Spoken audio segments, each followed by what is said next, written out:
А что, вы на моей территории не флиртуете? А кто? Я тоже выполняю закон.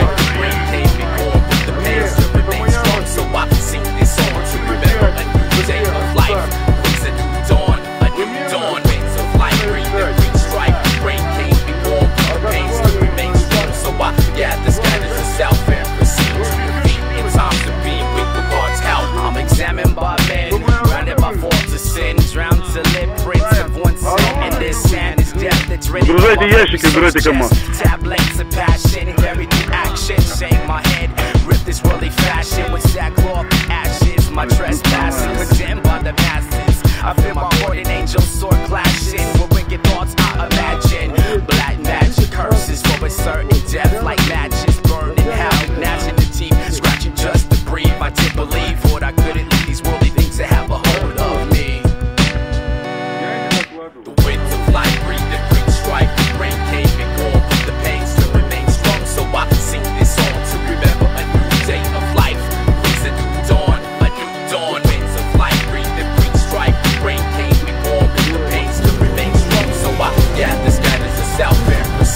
За 3 месяца боестолкновений в Донбассе киевская власть так и не смогла подавить восстание народного ополчения. Бездарное командование, тысячи убитых солдат и катастрофическая нехватка финансирования – все это не дает киевскому режиму надежду на победу. Призывы Киева к НАТО оказать военную помощь были проигнорированы. Ведь пока что конфликт на востоке Украины выглядит локальным, а попытки спровоцировать Россию на вступление в войну с Украиной не сработали. Следующей попыткой Киева стал сбитый украинскими военными гражданский самолет. Ответственность за эту ужасную трагедию, не дожидаясь результатов расследования, возложили на Россию, поддерживающую ополченцев. Такое преступление понадобилось киевскому режиму для того, чтобы сделать конфликт интернациональным, показав всему миру, что ополченцы — это международные террористы. Разоблачение сфабрикованной СБУ фальшивки с их переговорами, а также приведенные российским генштабом неопровержимые факты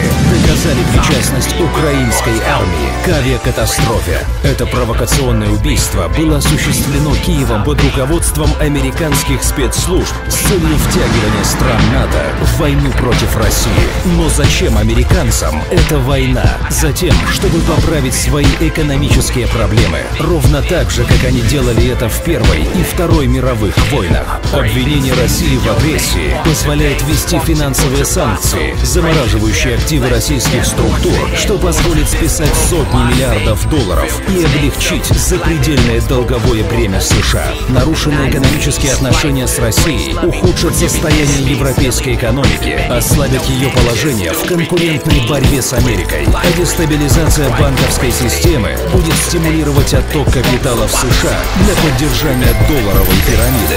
Втягивание европейских стран в войну с Россией усилит их политическую зависимость от Америки, что облегчит американцам навязывание ЕС выгодных для Соединенных Штатов решений. Благодаря войне американский военно-промышленный комплекс получит много заказов, экономика США будет процветать, а тем временем ослабленную от войны Россию будет легче взять под контроль, как это уже было в лихие 90-е. Таким образом, уничтожив основных конкурентов на мировой арене, у Америки будет стратегическое преимущество в борьбе за глобальное лидерство с Китаем. В отличие от стран ЕС и России, которые получат разваленную экономику и горы трупов, сами американцы будут в чистом выигрыше. Ведь война на чужой территории — это то, что спасало экономику Соединенных Штатов не один раз. Можно уверенно сказать, что на Украине не прекратится геноцид русского населения, а провокации будут все более ужасающими. Рано или поздно Россия введет войска на территорию Украины,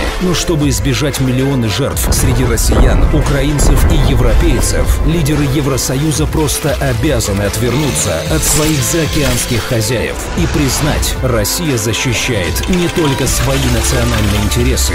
Россия стремится не допустить развязывания Третьей мировой войны. В противном случае выжившие в Третьей мировой увидят новое американское экономическое чудо.